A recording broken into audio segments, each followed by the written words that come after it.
ছেপ্টেম্বৰ মাহত হাবিয়াৰলি আহিব, কিন্তু এতিয়ালৈকে প্ৰায় ৬,০০০ৰ অধিক বিভিন্ন যি ছাবজেক্ট আছে তাৰ পাঠ্যপুথি এতিয়ালৈকে অহা নাই।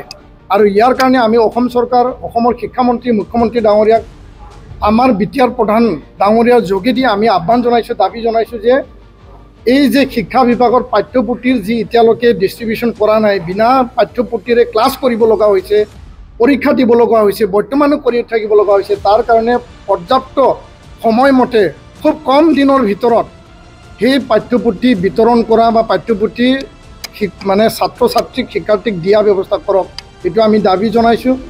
বিটিআৰ প্ৰধান প্ৰমোদ বড়ো ডাঙৰীয়াই আশ্বাস দিছে খুব শীঘ্ৰেই ৰাজ্য চৰকাৰৰ লগত যোগাযোগ কৰি পেলাই ইয়াৰ সমাধানৰ ৰাস্তা তেওঁলোকে ওলাব। আমি আশাবাদী আৰু সেই আশাক লৈ পেলাই আমি ৰৈ থাকিম। আজি আমি বড়ো সাহিত্য সভা আৰু নিখিল বড়ো ছাত্ৰ সন্থা BTC ছেক্ৰেটাৰিয়েট এই সভাকক্ষত বিটিআৰৰ প্ৰধান প্ৰমোদ বড়ো ডাঙৰীয়াৰ নেতৃত্বত বা অধ্যক্ষতাত বিটিআৰত প্ৰিন্সিপাল ছেক্ৰেটাৰী,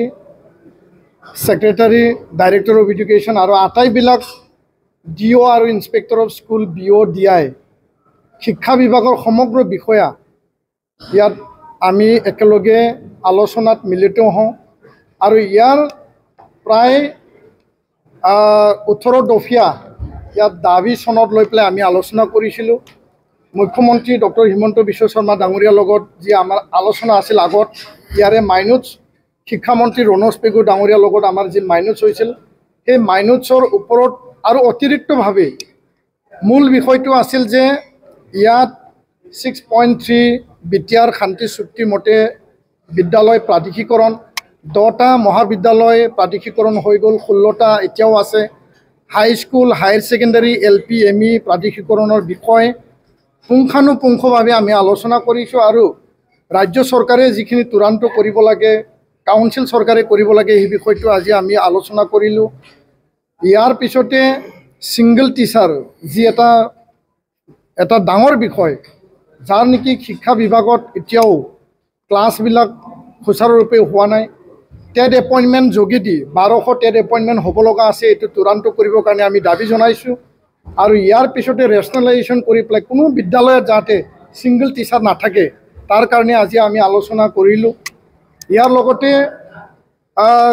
যিখিনি টেক্সট বুক সময়মতে পাব লাগে, এপ্ৰিল মাহত এই বছৰৰ একাডেমিক ছেশ্যন আৰম্ভ হৈছে, গৰম বন্ধ উকলি গ'ল, ফাৰ্ষ্ট ইউনিট টেষ্ট গুচি গ'ল, এতিয়া গৰম বন্ধৰ পিছত আগষ্ট মাহত ক্লাছ চলি আছে, ছেপ্টেম্বৰ মাহত হাবিয়াৰলি আহিব, কিন্তু এতিয়ালৈকে প্ৰায় ৬,০০০ৰ অধিক বিভিন্ন যি ছাবজেক্ট আছে তাৰ পাঠ্যপুথি এতিয়ালৈকে অহা নাই।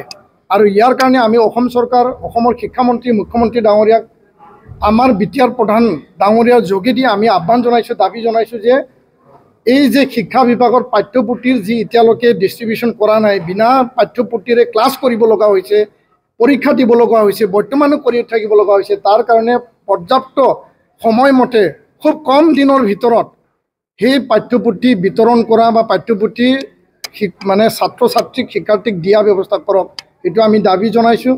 বিজ্ঞান মহাবিদ্যালয় বিটিআৰত আমাক লাগে আৰু ল' কলেজ বিটিআৰত আমাক লাগে। বড়োলেণ্ড বিশ্ববিদ্যালয় ওদালগুৰি কেম্পাছ স্থাপনৰ কাৰণে যিখিনি ব্যৱস্থা কৰিব লাগে, ৰাজ্য চৰকাৰে BB ইঞ্জিনিয়াৰিং কলেজ, বড়োলেণ্ড বিশ্ববিদ্যালয়ৰ যিখিনি বিভাগ, তাত professor, teaching, non teaching staff পূৰ্ণাংগ পৰ্যায়ত কৰিব লাগে।